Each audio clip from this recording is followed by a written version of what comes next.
Surabaya Mengaji. Yuk, dukung dakwah Surabaya Mengaji. Salurkan harta terbaik Anda untuk operasional dakwah.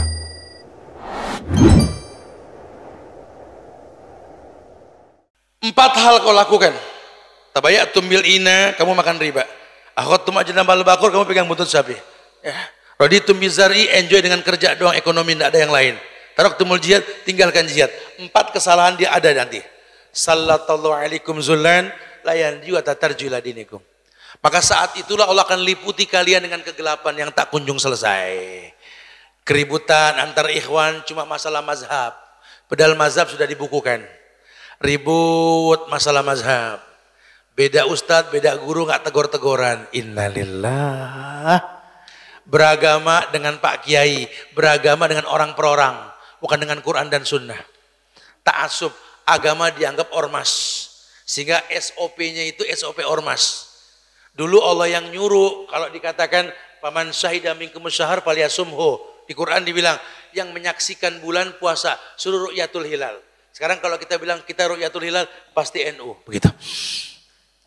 Kalau anak hisab tadi dihitung pasti Muhammadiyah. Padahal yang nyuruh hitung itu kan Rasul.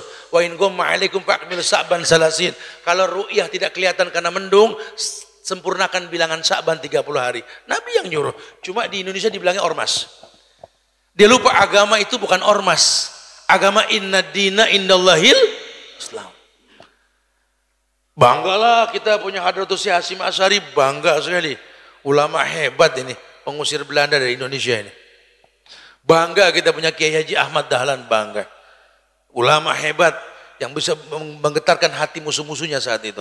Hasan dan lainnya. Orang-orang hebat zaman dulu. Cuma lihat biografi mereka, bagaimana mereka membuat sebuah sistem untuk bisa melawan musuh. Bukan taklid, bukan ikut-ikutan. Karena agama bukan mereka. Agama itu qala Allah wa qala Rasul. Sehingga sudah dari 14 abad yang lalu, di riwayat Imam Bukhari, Nabi pernah mengatakan, idza aslamal abdu fahasuna islamuhu yukaffirullahu anhu kulla sayyi'atin kana salafaha. Nabi yang mengatakan, kalau ada seorang hamba yang sudah bagus agamanya, dia mau mendalami agamanya, mendalami lagi agamanya. Jadi Anda yang lahir di keluarga ormas Islam, Anda jangan enjoy saja belajar supaya enggak ada warna-warni dalam agama. Agama itu cuma satu kebenarannya, inna dina indallahil Islam. Inna dina indallahil Islam. Cuma strata pendidikan kelas 1 sampai kelas 6 beda level untuk mencapai sebuah tujuan kesempurnaan. Makanya kalau kita ngelihat kadang-kadang agama kelas 1 dengan kelas 2 ya beda lah. Kelas 3 sampai kelas 6 berbeda. Mereka sedang proses belajar, itu biasa. Targetnya satu, memahami Quran dan Sunnah menurut pemahaman para sahabat, itu yang paling betul. Itu yang paling betul.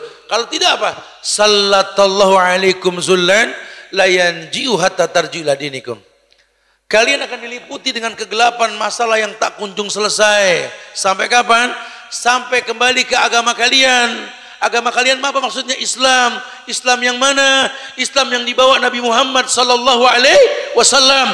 Islam yang 14 abad yang lalu Islam, sampai kiamat pun Islam. Islam tanpa embel-embel, karena yang punya Islam bilang inna dina indallahil, tanpa embel-embel ormas atau kelompok.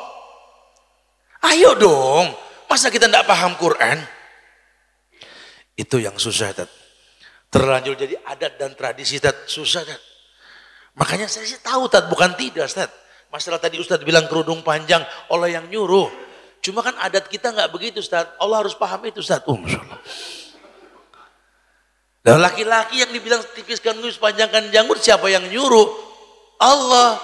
Dalilnya apa? Al-Hasr ayat 7. Wa ma atakum rasul fakhuduhu, apapun yang Rasul perintahkan lakukan. Beliau perintahkan tidak? Waktu sawarib fafuliha, tipiskan kumis, biarkan janggut. Tidak digaji, Ustaz. Tidak bisa, Ustaz. Islam memang rahmatan lil alamin, rahmat untuk alam. Saya takut Indonesia bukan alam ini, Ustaz, gitu loh. Sehingga rahmat tidak bisa masuk kemari, Ustaz. Kecuali rahmat yang pakai motor tadi, Ustaz, gitu loh. Aduh, Pak, begitu Pak kondisinya, Pak. Jangan tenang-tenang saja, Pak. Ini umur kita 2 kali pemilu lagi paling, Pak. Betul. Anak cucu kita ke depan siapa yang mau ngingetin kalau nggak kita pikirkan? Jangankan kita yang nggak jelas statusnya. Nabi Yakub saja mau meninggal, dikumpulkan semua anaknya, dia katakan, "Mata buduna min ba'di." Dari rumahnya dia katakan, "Wahai anak-anakku, kalau ayahmu meninggal nanti," ini nabi. Ya kita kan bukan nabi. Harus lebih hati-hati tentunya. Nabi mengatakan, "Mata buduna min ba'di." Apa nak yang kalian sembah nanti kalau ayahmu meninggal nanti nak? Sementara dia seorang nabi yang doanya mustajab. Lihatlah Ibrahim alaihissalam, Imamul Hunafa, Imamul Anbiya. Dia mengatakan kepada Allah, mengangkat tangannya ke langit, habis ngancurin patung. Wajnubni wa baniya na'budal asnam. Kerjaannya ngancurin patung. Tapi minta sama Allah, jauhkan diriku dan anak-anakku dari nyembah patung. Kerjaannya ngancurin patung. Minta dilindungi dari nyembah patung, ajib gak? Kenapa? Dunia alam kemungkinan, Pak. Dunia alam kemungkinan, semuanya mungkin. Ini orang yang imam bisa murtad, mungkin. Lawang sahabat Nabi Ibnu Muljam, duta tafsirnya Umar Ibn Khattab di zaman Umar menjadi khalifah, di zaman Ali dia bunuh Ali, hafal Quran, ahli tafsir, nggak tanggung-tanggung. Maka nggak heran kalau ada Pak Kiai hafal Quran, hafal hadis, kok sekarang benci sunnah, ini kelihatan gitu.